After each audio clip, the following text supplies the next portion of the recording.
For a long time, aliens have kept their criminals locked up in human bodies, but humans are unaware. In the year 1380, a secret gang of masked warriors is chasing a woman behaving oddly, when suddenly, a crack in the sky opens up and a car comes through. From this car, two robots come out, Thunder and Guard, who are here to capture the alien inside this woman since their job is to protect Earth from any aliens that manage to escape their hosts. Guard extracts the alien successfully with the help of his glowing blade, but the woman dies in the process, leaving behind her baby daughter. Afterward, the pair returns to 2012, and Guard puts away the alien in the special cell at his home with the others he's caught so far. Then he discovers Thunder has brought back the baby girl with him. Now Guard has no choice but to raise the baby while waiting for the next prisoner convoy, which will arrive in 10 years. In 1391, magician Mu Ryuk is using his powers to catch criminals from wanted posters and get the bounty money. Today's thieves are tough opponents, but Mu Ryuk has many tricks in his sleeve, including summoning the kitties from his fan that can become warrior catmen. The thieves are successfully caught and handed to the authorities, and after getting paid, Mu Ryuk immediately begins looking at the new listings to choose his next objective. Among all the posters there's a huge payment for an exotic dagger, and seeing the drawing makes Mu Ryuk have weird flashbacks of a man in the forest and a girl at the beach. He decides to take the job anyway, meaning his next stop is the local prison, where prisoner Dong Ai may have some information. Mu Ryuk pretends to be Dong Ai's son to be allowed to visit him, and he uses his powers to steal the cell key. Afterward, he goes to see Dong Ai and offers the key in exchange for some clues. This is how Mu Ryuk learns that the blade came up in a fishing net some months ago, and the fisherman sold it to a former magistrate that nowadays runs an inn in the city. Mu Ryuk and his catmen go to the city, and while looking for the inn, they're curious by the presence of Suitor, because of his weird clothes. Once they enter the inn, Mu Ryuk meets Yun Gam, the former magistrate who doesn't like the questions Mu Ryuk is asking and uses his own powers to easily freeze him in place. Afterward, Yun Gam goes upstairs to meet Suitor, who claims to know what the blade is. With the help of his catmen, Mu Ryuk goes upstairs too and finds Yun Gam being attacked by Suitor with the blade, which falls to the floor after Yun Gam takes it off his body. Dong Ai is now in the inn too, and he grabs the blade as soon as he sees it drop. Then he runs away as Suitor begins chasing him while Mu Ryuk checks on Yun Gam, who tells him not to awaken. Mu Ryuk notices Yun Gam had a bounty listing for Suitor and decides to go after him, but his attacks don't really hurt him. Suitor doesn't even need his tentacles, he just punches Mu Ryuk against the wall until he passes out. Later, the catmen come to rescue Mu Ryuk, and when they look through the hole in the wall, they find a spaceship stuck in the river, which must have resurfaced because of the drought. A noise among the trees indicates someone is nearby, but when they throw a torch at them, they only get to see a lady in red running away. In 2022, Guard has to keep on going to meetings with the school teachers because the now 10-year-old Jian gets in trouble all the time telling stories about aliens and robots, but luckily nobody believes her. It seems Yian still has a few memories from when she was younger, and the mind-altering technique they usually use on civilians isn't working well on her. Another annoyance about having to go to the school is that Guard keeps being hit on by Ka, the aunt of Yeon's best friend Min's son, but Guard ignores her. Once Yeon's classes are done, Guard drives her home, and she takes the chance to hide a second phone she's bought inside a compartment in the seats. After they arrive, Yeon gets off the car, but thanks to the second phone, she gets to listen to Guard discuss the convoy that will arrive the next day and will need 107 humans for implantation. At 9 p.m., Guard leaves like he does every night, and Yeon goes back to the car to recover her phone. She ends up accidentally opening the compartment and finding the alien technology inside the car, causing Thunder to reveal himself to stop her from touching it. Now Yeon is asking questions, so Thunder explains about the aliens and the fact Yeon came from the past. At that moment, a new message arrives, indicating that the chosen place for the next implantation will be a hospital. The next day, Yeon goes to that hospital and records everything in case her memories are deleted later. While recording, she bumps against police officer Do Sok, who asks her to be more careful. At that moment, a giant spaceship appears in the sky and a strange stone is dropped in the middle of the hospital.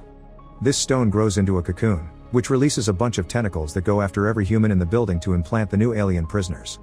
Do Sok is implanted too, but Yeon is spared, although Guard sees her running out of the hospital.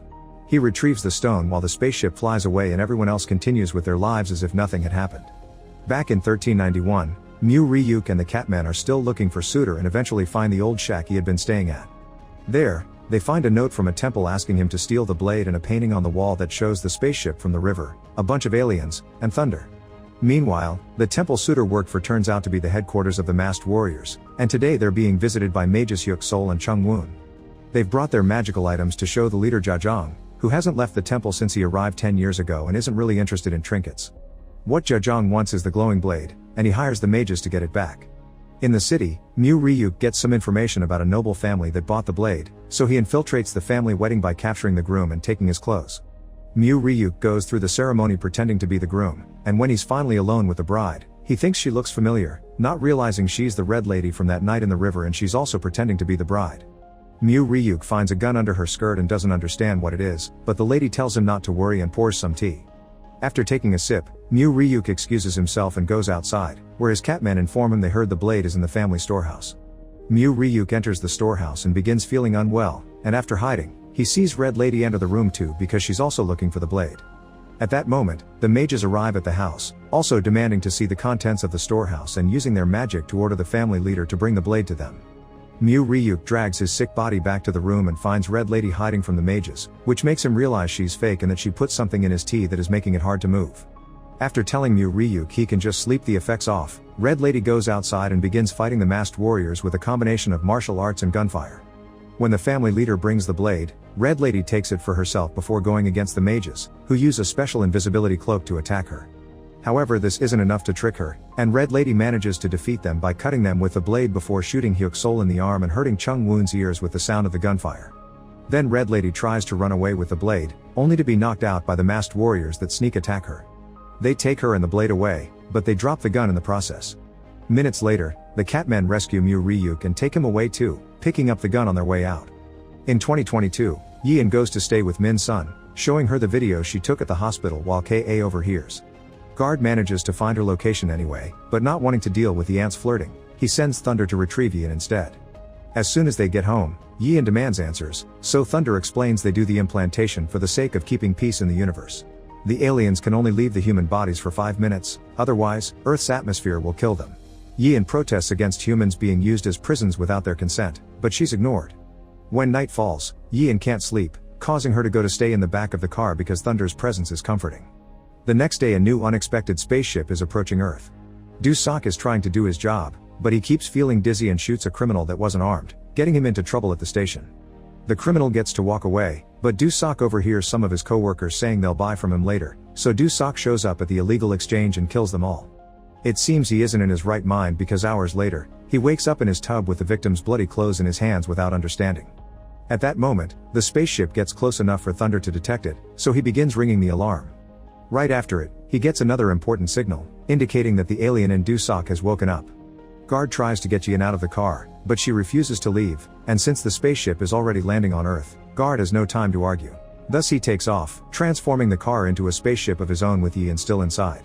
Downtown, a red alien gets off the ship and finds Do-Sok, chasing him into an elevator as it explains the leader of the rebellion, who destroyed Guard's planet, is implanted into Sok's mind and he wants to free him. When Guard arrives, he transforms into armor mode and goes after this alien, unaware that Yeon is taking the chance to steal the gun he left behind. The fight between Guard and the alien is fierce, and they end up going through the elevator floor, where the alien takes advantage of his tentacles to catch Guard and remove the glowing blade from his leg before dropping him to the floor. While Thunder rescues Guard, the alien returns to its spaceship to go after Do-Sok, who is escaping in his police car and tries to hide in a parking lot. Suddenly, the spaceship crashes into the parking lot and begins chasing the police car throughout the city, so Guard transforms his car into a ship again and goes after it. Both spaceships begin shooting each other, and Thunder's analysis reveals that the bright red circle in the middle of the enemy's ship is its weak point. Because the city is taking too much damage from the fight, Guard flies up, but the enemy shoots him and makes him fall into the sea before going after Do-Sok again. Once it finally hits the police car, the alien lands and comes out with the blade in hand, throwing it at Do-Sok before Guard manages to come back to continue the fight.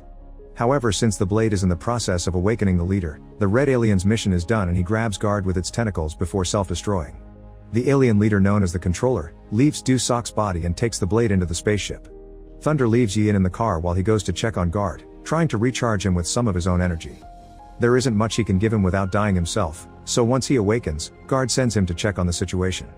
Thunder enters the spaceship and discovers the red alien has brought the Hava with him, a substance that can change Earth's atmosphere permanently and would allow the alien criminals to roam freely without their human bodies. It would also kill all human life. Guard uses the little energy he's got to enter the spaceship too and fight the Controller, but the alien just pushes him away before leaving the ship as the Hava begins floating around the city. At least the Controller left the blade behind, which Guard uses to try to stop the Hava system. Meanwhile, Thunder goes to protect Yeon after she was seen by the Controller, who has returned to Do-Sok's body. Releasing a tentacle, Do-Sok triggers the first Hava, which creates a red fog that kills all the humans that it touches. After opening the road to allow people to escape, Thunder sends Yian away in the car before running back to go after the controller while Guard finally seals the Hava inside the ship again. Seeing the red fog take over the city is a vivid memory that has stayed with Yian since it happened, and now it's revealed she's dreaming about it in 1391 because the Red Lady is her all grown up. She arrived in this era 10 years ago inside the alien ship, and Zhang came with her. Now she wakes up to find herself in the temple, trapped inside a magic prison. Suter and Zhang discuss the matter of needing to find the controller, who should be inside one of the 4 people that saw them arrive 10 years ago. It wasn't Yun Gam, because he died to the blade instead of awakening, and it can't be the mages either because the blade cut them too and nothing happened, so now they need to find the 4th, who happens to be Dong Ai. In the meantime, Mu Ryuk wakes up after having those weird flashbacks again. He and the Catmen attack some masked warriors they see on the road in order to steal their clothes and sneak inside the temple. Those clothes have important items in their pockets, so to keep their cover, the trio must hand them in. The mages get a special plant to treat Hyuk Sol's bullet wound, and Zhang gets a letter explaining that the spaceship has resurfaced in the river. At that moment, the blade starts glowing yet Zhang can't understand why. The mages are curious, but Zhang doesn't need them anymore and tells them to leave after they're done eating. Since Mu Ryuk is dressed as one of the servants, he's in charge of taking food to Yian, and he takes the chance to ask about her identity because she still looks so familiar to him. Yian refuses to talk but she changes her mind when Mu Ryuk promises to give her the gun back. She explains she and the blade came from the future, and when Mu Ryuk doesn't believe her, she grabs him through the food door, causing him to burn his clothes against the magic wall. Scared, Mu Ryuk gives her the gun and runs away. Unfortunately, Yian can't act because the food had been poisoned, and she immediately passes out. The mages have been poisoned as well, but they use their magic to fight off the effects while trying to reach the antidote. At that moment Mu Ryuk appears behind them as the Catmen lower him through the roof so he can steal the blade. The mages mention the antidote, asking for his help, but they're interrupted by the masked warriors bringing coffins to bury the mages. Mu Ryuk fights them all off before taking one of the antidotes with him, realizing Yian ate the same thing as the mages. On his way out though, Zhang hears him running and hits him with his tentacle. While Hyuk Sol finally manages to grab the antidote with her mouth and shares it with Chung Woon, the Catmen pick Mu Ryuk up and take him to the forest. However, he doesn't want to abandon Yian, so he runs back to the temple, where the magic wall has gone down during the fight. Mu Ryuk feeds the antidote to Yian, only to be found and stabbed by Zhang again before he takes the blade back. Then, Yian and Mu Ryuk are put inside coffins, and Mu Ryuk is thrown into the ocean. In 2022, the 2 aliens that would later become Suter and Zhang awake, thanks to the red fog, and get in contact with the controller. Meanwhile, news drones have managed to get inside the fog and are showing the aliens to the world, and at home, Guard knows he needs to go back there to stop them. First though, he talks to Yian and finally confesses he killed her mother because of the alien she had inside. Now though, she needs to leave so he can do his job, and Yian makes sure to pack the gun she stole. While Thunder drives Yian to Min Sun's house, the controller in Du Sok's body and his 2 thugs come to Guard's home to take back the ship, but Guard isn't strong enough to stop them. At first, Thunder refuses to go back to help, but Yian changes his mind when she reminds him of the ship's weak spot. As soon as they get there, Thunder begins fighting the aliens while Yian helps a weak Guard get into the car. Once everyone is back in the car with a knife, they drive away, only to see the aliens chasing them. Seeing no other option, Guard uses the blade to open a portal into the past, and the car passes through with the aliens, falling in 1381.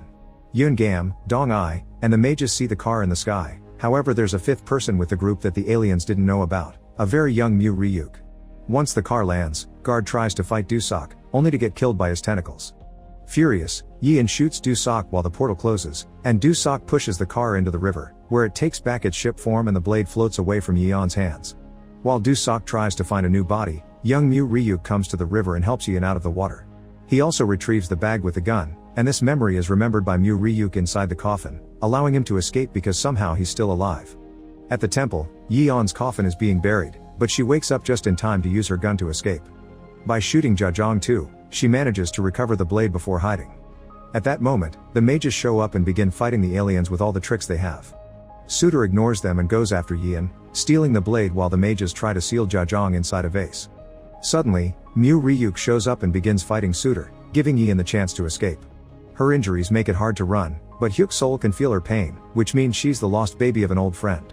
The mage shares some medicine with Yian while the alien inside Suter leaves the body and knocks out Mu Ryuk before going after Yian. Hyuk Sol fights Suter while Chung Woon keeps his powers on the vase, and when he wakes up, Mu Ryuk comes to help as well. Using one of the mage's many magical items, Yian shoots Suter's human body, allowing her to recover the blade.